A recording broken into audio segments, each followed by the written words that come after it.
बैठ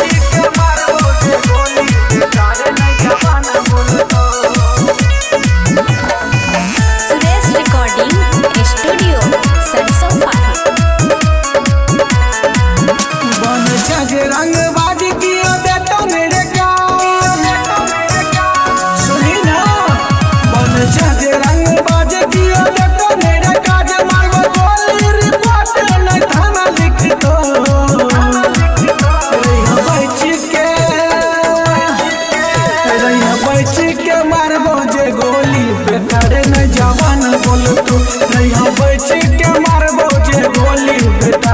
जवान बोलतो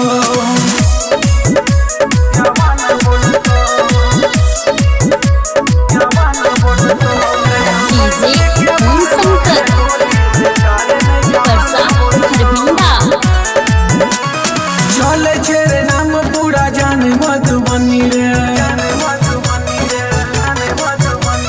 मारबो जे गोली झाड़ देबो सन सनी रे पावर देखने चले छेरे नाम पूरा जाने मधुबनी रे मारबो जे गोली झाड़ देबो सन सनी रे कर देबो बेटा खून भले मिलते ने खून जाके गंगा में हम स्नान करबो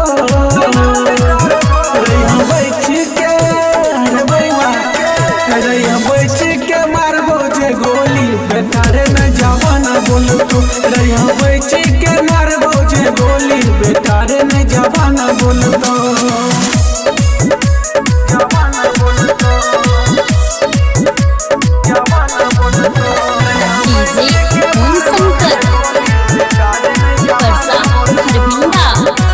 दीपू और मुकेश के चले बर नाम रे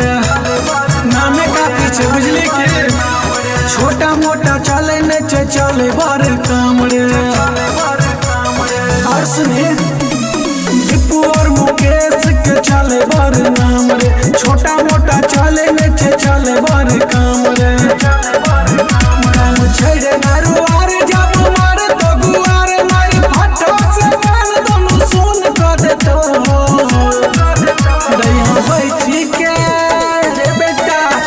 रैया बैठ के मारबो जे गोली बेटारे में जवान बोलतो रैया बैठ के मारबो जे गोली बेटारे में जवान बोलतो। सुरेश रिकॉर्डिंग स्टूडियो सरसों पाही।